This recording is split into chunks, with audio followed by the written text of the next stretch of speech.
तो मैं आपके लिए लाऊंगी 30 days strategy plan. But business studies रटने वाला सब्जेक्ट नहीं है। आपको एनसीईआरटी पढ़नी है, बाद में आपको चीजें समझने के लिए आप इन वन शॉट और एक अपने खुद के वन लाइनर नोट जरूर बना लें। आखिरी के 30 दिन में डरना नहीं है, आपको सिर्फ और सिर्फ कंसिस्टेंटली रिवाइज करना है। Hello everyone, I hope you all are doing very well. Welcome to another series of 30 days strategy. In this series we are going to discuss कि आपको बिजनेस स्टडीज का 30 डेज रोड मैप क्या follow करना है to score the better marks. ठीक है, तो ये पढ़ाई करेंगे, ये तैयारी करेंगे हम साथ साथ। मैं श्वेता तिवारी, आपकी कॉमर्स फैकल्टी एट दृष्टि स्कूल। तो मैं आपके लिए लाऊंगी 30 डेज स्ट्रैटेजी प्लान एंड आप अगर इन चीजों को डिलिजेंटली कंसिस्टेंटली इन 30 दिन फॉलो करोगे तो definitely you are going to score good, but obviously not without your effort. तो बिजनेस स्टडीज एक ऐसा सब्जेक्ट है which is quite boring, right? ये थोड़ा बोरिंग होता है, रटने वाला होता है, बट बिजनेस स्टडीज रटने वाला सब्जेक्ट नहीं है। अगर आप इसको ध्यान से लॉजिकली अंडरस्टैंडिंग के साथ पढ़ो तो it's a very easy subject to score. ठीक है, बस यहाँ पे आपको आंसर फ्रेमिंग अच्छे से आना चाहिए एंड आपको कॉन्सेप्ट समझ में आना चाहिए।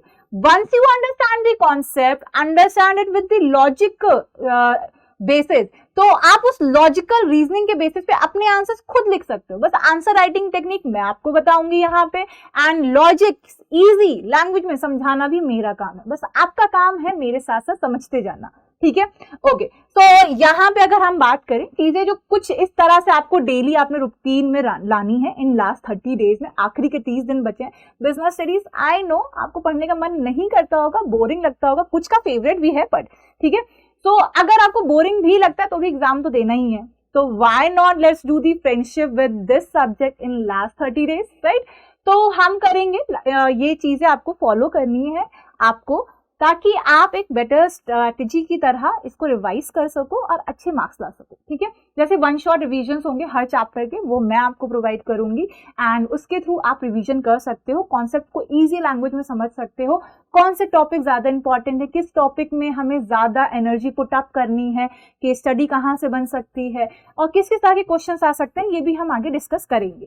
ठीक है, एनसीईआरटी के कीवर्ड्स एंड हेडिंग आपको ध्यान देनी है। एनसीईआरटी तो पढ़नी ही पढ़नी है, पहली आपको एनसीईआरटी पढ़नी है, बाद में आपको चीजें समझने के लिए आप इन वन शॉट और एक अपने खुद के वन लाइनर नोट्स जरूर बना लें, क्योंकि आप बिजनेस स्टडीज में जब वन लाइनर नोट्स बना लेते हो तो एक केस स्टडी सॉल्व करने में आपकी बहुत हेल्प करते हैं। ठीक है, PYQs आपको लगाने हैं हर एक चैप्टर के, हर एक चैप्टर में यहाँ कैटेगराइजेशन कर लो कि इस चैप्टर से प्रीवियस ईयर में कौन कौन से क्वेश्चन आए। That I will also do for you. यहाँ पे मैं आपके लिए ऐसे PYQs लाऊंगी जहां पे चैप्टर वाइज मैं एनालिसिस आपके लिए लेकर आऊंगी। ठीक है, देन डेली आंसर राइटिंग ये आप ही को करनी है। डेली आंसर राइटिंग में आपको यहाँ पे ध्यान देना है हेडिंग वाइज, सब हेडिंग वाइज, डायग्राम वाइज, किस तरह से आपको स्ट्रैटेजिकली यहाँ पे प्रैक्टिस करनी है रोज अपनी आंसर राइटिंग की। आंसर राइटिंग थोड़ा आधा 1 घंटा आप रोज प्रैक्टिस कर लोगे तो it will be good for you. Okay, so business studies की स्ट्रैटेजी यही रहेगी, अच्छी राइटिंग एंड बेटर प्रेजेंटेशन, मतलब रिटन आपका अच्छा होना चाहिए और प्रेजेंटेशन अच्छा होना चाहिए। चैप्टर जो आपको कवर करने हैं वो ये सारे हैं। ठीक है, तो ये टोटल पार्ट 2 में डिवाइडेड है। We all know there is part A and then part B, both are important and हमें पता है पार्ट ए से ज्यादा क्वेश्चंस आने, ज्यादा मार्क्स का वेटेज है, पार्ट बी से थोड़े कम मार्क्स का वेटेज है, but both are very important. ठीक है, तो आंसर राइटिंग फॉर्मूला क्या होना चाहिए बिजनेस स्टडीज के लिए? चैप्टर्स तो हमें देख लिए, हमें पता भी है कौन से चैप्टर्स कवर करने हैं, पर इसमें जो आपको बिजनेस स्टडीज में सबसे सही चीज जो ध्यान देनी है, आंसर राइटिंग स्किल।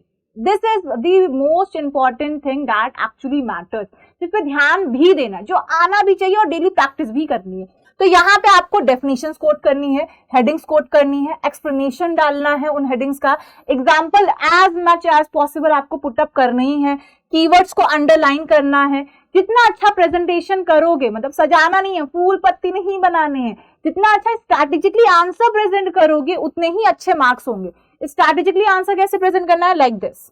ठीक है, ये आपको स्ट्रैटेजी फॉलो करनी है किसी भी आंसर को राइट करते समय, भले ही आप केस स्टडी ही क्यों ना आंसर कर रहे हो। ठीक है, केस स्टडी के आंसर में भी यही फॉर्मेट फॉलो करना। ओके, ये सारी चीजें आपको अवॉइड करनी है, इन पे बिल्कुल भी काम नहीं करना है। लॉन्ग पैराग्राफ्स नहीं लिखने। अगर आपको लगता है हम बिना हेडिंग सब हेडिंग्स के पैराग्राफ लिखते जाएंगे तो मार्क्स उस पर बहुत कटते हैं। ठीक है, अगर आपने नो हेडिंग्स दी है, मतलब आप बिना हेडिंग के चल रहे हो, ये भी नहीं करना है, हेडिंग्स प्रॉपर देनी है। कीवर्ड्स आपने हाईलाइट करना भूल गए, दिस इज अनदर मिस्टेक जो नहीं करनी है। एंड आपने केस स्टडीज इग्नोर कर दी। अगर आपको छोटे छोटे एग्जाम्पल, छोटी छोटी केस स्टडीज अपने आंसर को सपोर्ट करने के लिए हर एक क्वेश्चन के एंड में अगर आप एक कंक्लूजन फॉर्म में डाल दोगे तो वो आपके आंसर को और अच्छा बनाएगा, स्ट्रॉन्ग बनाएगा। ठीक है, नेक्स्ट, ये सारी चीजें आपको फॉलो करनी है for sure. And high scoring subject तभी बनता है, बिजनेस स्टडीज को हाई स्कोरिंग सब्जेक्ट इन सभी चीजों से बना सकते हो। एनसीईआरटी की लैंग्वेज फॉलो करो क्योंकि यही एग्जामिनर चेक करता है। कंसिस्टेंसी होनी चाहिए in terms of doing the revision and smart revision करना। ऐसा नहीं कि रट रहे हैं, बिजनेस स्टडीज में जब कभी भी रटना नहीं है। बिजनेस स्टडीज के चैप्टर्स को जब भी पढ़ना है समझते जाओ, टॉपिक्स को समझते जाओ, हेडिंग सब हेडिंग्स को समझते जाओ। ठीक है, तो जब समझते जाओगे तो एक अच्छा स्ट्रैटेजिक आंसर, एक अच्छा स्मार्ट रिवीजन जब करोगे तो खुद ही एक वेल प्लान्ड आंसर लिख पाओगे। And that's what matter actually in business studies. Okay, now वैसे तो हम डिस्कस करेंगे कि चैप्टर में कौन कौन से टॉपिक इंपॉर्टेंट है, बट ये मैंने कुछ टॉपिक्स मेंशन करे हैं हर एक चैप्टर से जो कि आपको कवर करने ही करने हैं। एंड जब आपने पढ़ना स्टार्ट कर दिया है तो पहले इन टॉपिक्स को पहले कवर कर लो। ठीक है, तो ये चैप्टर वाइज मैंने क्वेश्चंस आपको पहले ही बता दें कि स्टार्ट किससे करो। ठीक है, जब भी आप रिविजन स्टार्ट करो तो इन क्वेश्चन में थोड़ा सा ज्यादा वेटेज दो क्योंकि चांसेस इनके आने के ज्यादा है। ठीक, लाइक चैप्टर 1 से coordination topic is very important along with the level of management. Chapter 2 से प्रिंसिपल और टेक्निक्स ऑफ मैनेजमेंट। चैप्टर 3 से पेस्टल टेक्निक्स। चैप्टर 4 से प्लानिंग के बारे में, प्लानिंग प्रोसेस के बारे में, उनके लिमिटेशन, टाइप्स ऑफ प्लान्स क्या होते हैं, ये सब। चैप्टर 5 से आपका delegation, decentralisation, function, structure of the organisation, ये सारी चीजें आपको पढ़नी ही है। चैप्टर 6 से जैसे सिलेक्शन प्रोसेस क्या हो गया, type of recruitment and training. Chapter 7 financial and non financial incentive क्या हो सकते हैं, लीडरशिप क्या हो सकती है, barriers of leadership. And chapter 8 से controlling process, critical point control, management by exception. ये सारे इंपॉर्टेंट टॉपिक हैं जिनको हमें छोड़ना नहीं है, पहले इसको अच्छे से पढ़ लो। ठीक है, ओके। चैप्टर 9 जैसे capital structure, earning per share का थ्योरी, उसके न्यूमेरिकल दोनों कवर करने हैं। Factor affecting the investment decision, तो ये सारी हमें चीजें कवर करनी है। सेबी के बारे में हमें पढ़ना है ध्यान से चैप्टर 10 में। ट्रेडिंग प्रोसीजर क्या हो सकता है, डिफरेंसेस यहाँ पे हमारे होंगे बिटवीन दी फाइनेंशियल इंस्टीट्यूशंस, वो हमको कवर करना है। चैप्टर 11 में functions of marketing, types of packaging, distribution channel, इन सब पे ध्यान देना है। मार्केटिंग प्रोसेस पे हमें ध्यान देना है। चैप्टर 12 पे हमें consumer responsibilities, consumer rights, consumer भी एक तरह से कंज्यूमर राइट्स, कंज्यूमर एक्ट के ऊपर ध्यान देना है। तो ये सारे आपके एक्सपेक्टेड क्वेश्चंस मैंने आपको ऑलरेडी एनालिसिस करे, इससे ज्यादा भी हैं पर हम पहले मेनली इन पे फोकस करेंगे। Once you have started the revision, हमें इन टॉपिक्स पे पहले ज्यादा फोकस एंड वेटेज देना है। And apart from that there are other some important question as well जो कि हम वन शॉर्ट सीरीज के साथ डिस्कस करेंगे।